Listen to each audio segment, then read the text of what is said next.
스물일곱째 해 첫째 달 초하루에 여호와의 말씀이 내게 임하여 이르시되, 인자야, 바벨론의 느부갓네살 왕이 그의 군대로 도로를 치게 할 때 크게 수고하여 모든 머리털이 무지러졌고 모든 어깨가 벗어졌으나 그와 군대가 그 수고한 대가를 도로에서 얻지 못하였느니라. 그러므로 주 여호와께서 이같이 말씀하셨느니라. 내가 애굽 땅을 바벨론의 느부갓네살 왕에게 넘기리니 그가 그 무리를 잡아가며 물건을 노략하며 빼앗아 갈 것이라. 이것이 그 군대의 보상이 되리라. 그들의 수고는 나를 위하여 함인즉 그 대가로 내가 애굽 땅을 그에게 주었느니라. 주 여호와의 말씀이니라. 그날에 나는 이스라엘 족속에게 한 뿔이 돋아나게 하고 나는 또 내가 그들 가운데서 입을 열게 하리니 내가 여호와인 줄을 그들이 알리라. 또 여호와의 말씀이 내게 임하여 이르시되, 인자야, 너는 예언하여 이르라. 주 여호와께서 이와 같이 말씀하시되, 너희는 통곡하며 이르기를 슬프다 이날이여 하라. 그날이 가깝도다. 여호와의 날이 가깝도다. 구름의 날일 것이요 여러 나라들의 때이리로다. 애굽의 칼이 임할 것이라.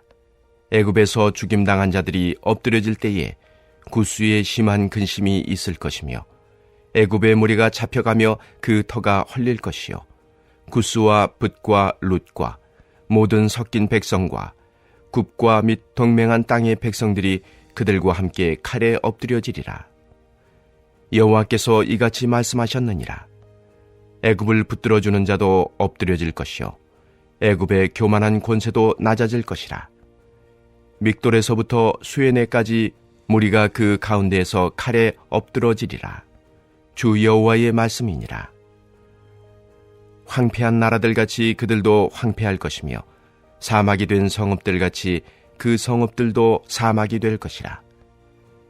내가 애굽에 불을 일으키며 그 모든 돕는 자를 멸할 때에 그들이 나를 여호와인 줄 알리라. 그날의 사절들이 내 앞에서 배로 나아가서 염려 없는 구스 사람을 두렵게 하리니 애굽의 재앙의 날과 같이 그들에게도 심한 근심이 있으리라. 이것이 오리로다. 할렐루야. 말씀이 힘이 되어 세상을 이기며 기쁨으로 하나님께 나아가는 오늘 되기를 소망합니다. 성도 여러분, 오늘날 우리가 살아가는 세상을 움직이는 가장 큰 원동력은 무엇이라 생각합니까? 최근 뉴스를 켜보면 연일 보도되는 전쟁의 소식을 보면 바로 국력인 것 같습니다. 미국의 경제지표, 중국의 군사력 늘리기, 강대국들 사이의 외교적 신경전 등 세상은 철저히 힘의 논리, 즉 군사력과 경제력이라는 국력에 의해 좌우되는 것처럼 보입니다. 개인의 삶도 마찬가지입니다. 우리는 돈, 학벌, 인맥이라는 나만의 국력을 키우기 위해 평생을 바쳐 살아갑니다. 그러나 오늘 우리가 읽은 에스겔서 본문은 이 세상의 거대한 힘과 권력이 얼마나 허망한 것인지, 그리고 그 모든 역사와 권력 위에 군림하시는 하나님의 전능하심이 얼마나 압도적인지를 선명하게 보여줍니다. 오늘 본문의 배경이 되는 고대 근동의 정치, 사회적 상황은 지금 우리의 현실과 놀랍도록 닮았습니다. 기원전 6세기 유다 백성들은 바벨론의 침공 앞에서 절망하고 있었습니다. 그때 유다 백성들이 마지막 희망으로 붙잡던 동아줄이 하나 있었습니다. 바로 당시 최고의 군사 강대국이자 경제 대국이었던 애굽이었죠. 나일강의 풍부한 자원과 막강한 병거를 가진 애굽만이 바벨론으로부터 자신들을 지켜줄 유일한 국력이라고 믿었던 것입니다.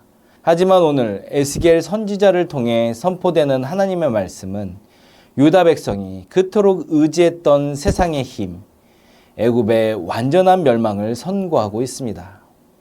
인자야 바벨론의 느부갓네살 왕이 그의 군대로 두로를 치게 할 때에 크게 수고하여, 그러나 그와 그의 군대가 그 수고한 대가를 두로에서 얻지 못하였느니라. 아멘. 먼저 29장 17절 이하를 보면 바벨론 왕 느부갓네살의 이야기가 등장합니다. 당시 바벨론은 떠오르는 신흥 강국이었고 절대 권력이었습니다.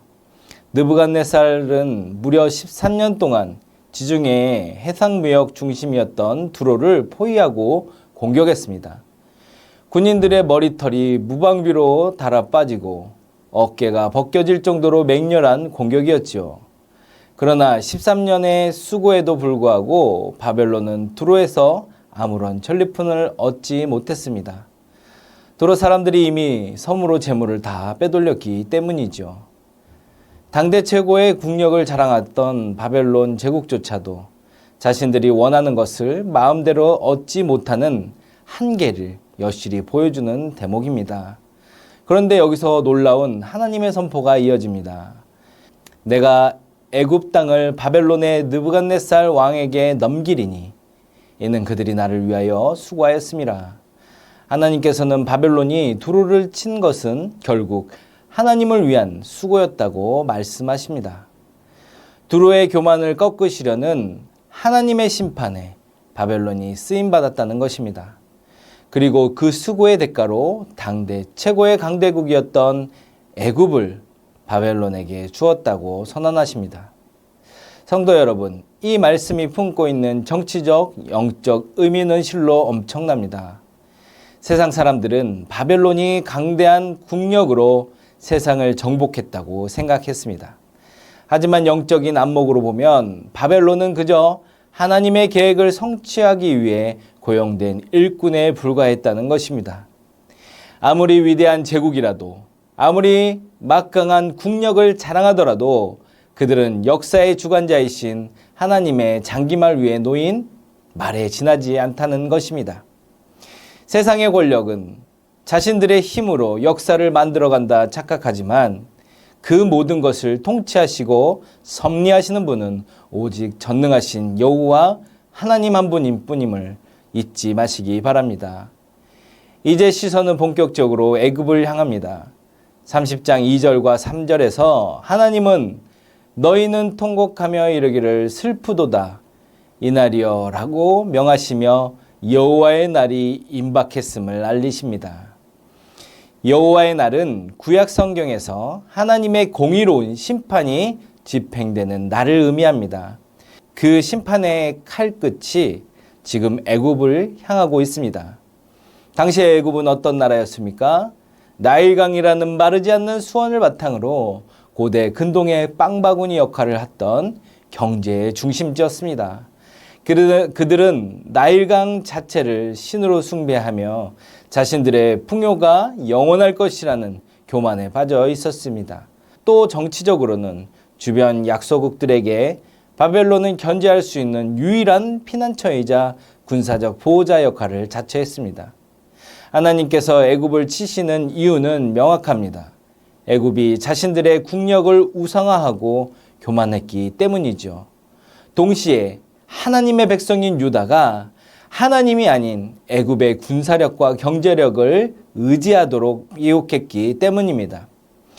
애굽의 칼이 임할 것이라. 애굽에서 죽임당하는 자들이 엎드려질 때에 구스에 심한 근심이 있을 것이며. 아멘. 애굽이 무너질 때 그 충격은 애굽에만 머물지 않습니다. 구스, 붓, 롯 등 애굽과 동맹을 맺고 그 국력의 우산 아래로 피했던 모든 동맹국들도 함께 두려움에 떨며 멸망하게 될 것이라고 경고하십니다. 이것이 바로 세속적인 권력과 권력을 의지하는 자들의 최후입니다. 우리가 하나님 대신 의지하는 세상의 애굽은 언젠간 반드시 무너집니다. 그것이 든든한 직장이든 통장의 잔고이든 인맥이든 뛰어난 정치 지도자든 간에 창조주의 전능하심 앞에서는 하루아침에 무너져 내릴 모래성에 불과합니다. 여호와께서 이와 같이 말씀하셨느니라. 애굽을 붙들어주는 자도 엎드러질 것이요 애굽의 교만한 권세도 낮아질 것이라. 아멘. 애굽을 돕는 자, 애굽을 지탱해주는 모든 세력도 하나님의 심판 앞에서는 무용지물이 되었습니다. 9절에서는 하나님의 심판이 임하는 날, 사절들이 배를 타고 가서 안일하게 살고 있는 구스 사람들을 두렵게 할 것이라고 묘사합니다. 당시 구스는 애굽의 가장 강력한 우방이었습니다. 우리에겐 막강한 애굽이 있으니 안전하다고 믿고 평안히 지냈던 자들에게 애굽의 멸망 소식은 곧 자신들의 파멸을 의미하는 청천벽력과도 같았을 것입니다. 사랑하는 전주안디옥교회 성도 여러분, 유다 백성들의 가장 큰 죄악은 힘이 약했던 것이 아닙니다. 그들의 진짜 죄악은 전능하신 하나님을 바라보는 대신 눈에 보이는 애굽의 군사력과 정치적 동맹을 의지한 불신앙이었습니다. 오늘날 모든 교회를 향한 그리고 우리 각 사람을 향한 하나님의 질문도 동일합니다. 너는 지금 무엇을 의지하고 있느냐? 너의 안전과 미래를 지켜줄 힘이 어디에 있다고 믿느냐? 우리는 때로 국가의 힘이 기독교적 가치를 지켜줄 것이라 착각하며 정치적 권력에 기웃거리기도 합니다. 자본주의의 사회에서 막강한 경제력이 나의 가정과 미래를 보장해 줄 것이라고 믿고 하나님보다 재물을 더 신뢰하는 우상숭배에 빠지기도 합니다. 그러나 에스겔 선지자는 오늘 본문을 통해 우리 사회에 만연한 힘의 논리라는 거짓 환상을 철저히 깨트리고 있습니다. 제 아무리 강한 나라라 할지라도 하나님의 입김 한 번에 흩어지는 안개와 같습니다.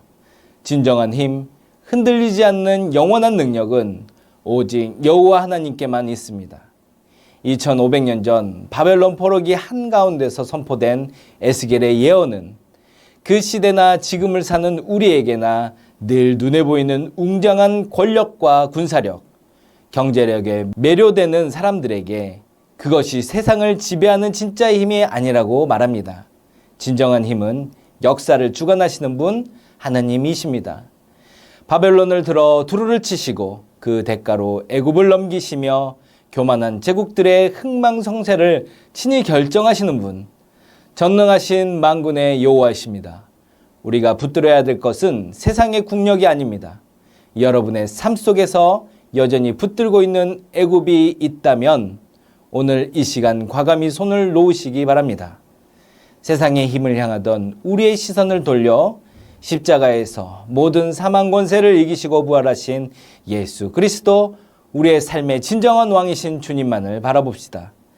세상이 요동치고 강대국들이 흥망성쇠를 거듭하는 혼란스러운 시대 속에서도 변치 않는 하나님의 전능하심을 신뢰하며 믿음으로 승리하는 모든 성도님들 되기를 주님의 이름으로 간절히 축원합니다.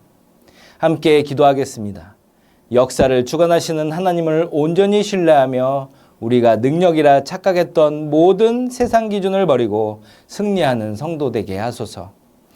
여름 사역 모든 과정이 하나님의 뜻을 알아가는 시간이 되게 하시고 새 성전 건축을 주관하심을 믿고 기쁨으로 나아가게 하소서. 함께 기도하겠습니다.